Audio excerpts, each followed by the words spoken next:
भोपाल में एचडीयू के संदिग्ध आतंकियों से जुड़ा खुलासा हुआ।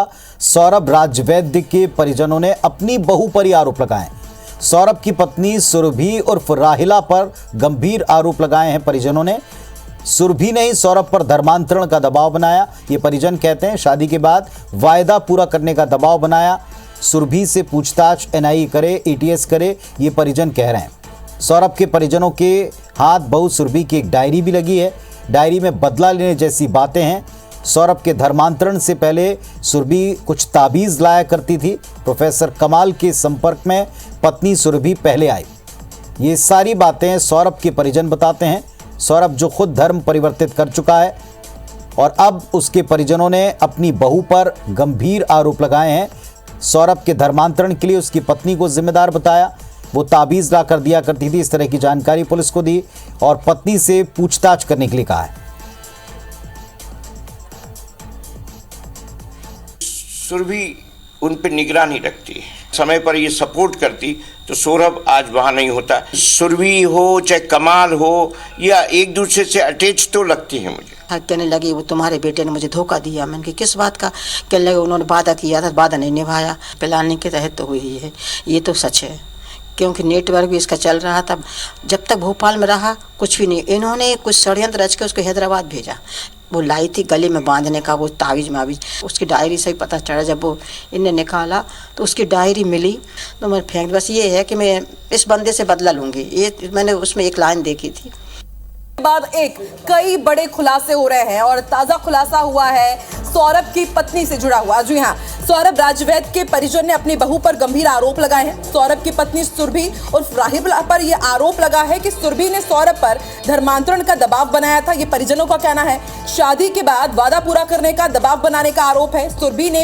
सुरभि से भी पूछताछ करे एनआईए और एटीएस, ऐसा परिजनों का कहना है। सौरभ के परिजन के हाथ बहू सुरभि की डायरी लगी है। डायरी में बदला लेने जैसी कई बातें भी लिखी होने की जानकारी मिल रही है। सौरभ के धर्मांतरण से पहले सुरभि ताबीज लाती थी। प्रोफेसर कमाल के संपर्क में थी सुरभि, ये भी सौरभ के परिजनों का कहना है।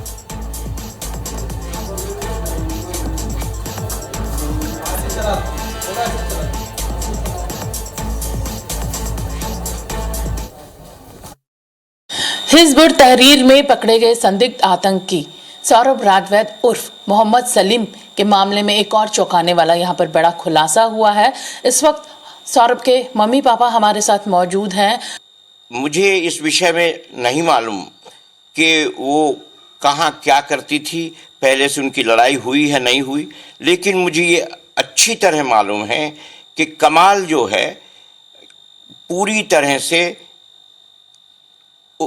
टीआईटी कॉलेज आने के बाद में सौरभ को प्रभावित करने लगा रहा और साथ में नमाज भी पढ़ता था और वीडियो काउंसलिंग भी करता था। वो लाई थी गले में बांधने का वो तावीज़ मावीज़। उसकी डायरी से ही पता चला, जब वो इनने निकाला तो उसकी डायरी मिली। उसमें मैंने पढ़ा तो उससे जुड़ी तो थी। क्या लिखा था उस डायरी में? अब मैंने तो उसको फेंक फाँक दी अभी कुछ दिन पहले। मैंने कहा देख पढ़ते करते कुछ सार नहीं है इसमें, तो मैं फेंक। बस ये है कि मैं इस बंदे से बदला लूँगी। आप चाहते हैं अंकल कि इस बारे में भी जांच हो कि कहीं सुरभि टूल तो नहीं बनी है, एनआईए एटीएस इस बारे में भी जांच करे? नहीं, टोटल इंक्वायरी होना चाहिए, दूध का दूध पानी होना चाहिए और इससे दो लाभ तो होने वाले हैं कि आगे भटकने वाले लोग बचेंगे और शायद सौरभ को भी सही जांच होकर न्याय मिल सके या एक दूसरे से अटैच तो लगती हैं। आप सुन सकते हैं यहाँ पर कि कई ऐसी बातें हैं जो यहाँ पर सौरभ उर्फ मोहम्मद सलीम के माता पिता ने यहाँ पर बताई हैं। जो सुरभि यानी जो उनकी बहू है, जो अब राहिला बन चुकी है, उसकी तरफ उंगली उठती है, इशारा होता है कि वो सवालों के घेरे में है, क्योंकि जो चीज़ें यहाँ पर उन्होंने बताई हैं उससे यहाँ पर ये जाहिर होता है कि कहीं ना कहीं प्रोफेसर कमाल के साथ ही सुरभि ने भी सौरभ को मुस्लिम बनाने में कोई कसर नहीं छोड़ी है। फिलहाल अब यहाँ पर परिजन मांग कर रहे हैं कि एटीएस और एनआईए को इस तथ्य पर भी जांच करनी चाहिए कि क्या सौरभ को मोहम्मद सलीम बनाने में उसकी पत्नी सुरभि को ही टूल बनाया गया। कैमरामैन अभिषेक के साथ IBC 24 भोपाल के लिए हरप्रीत कौर।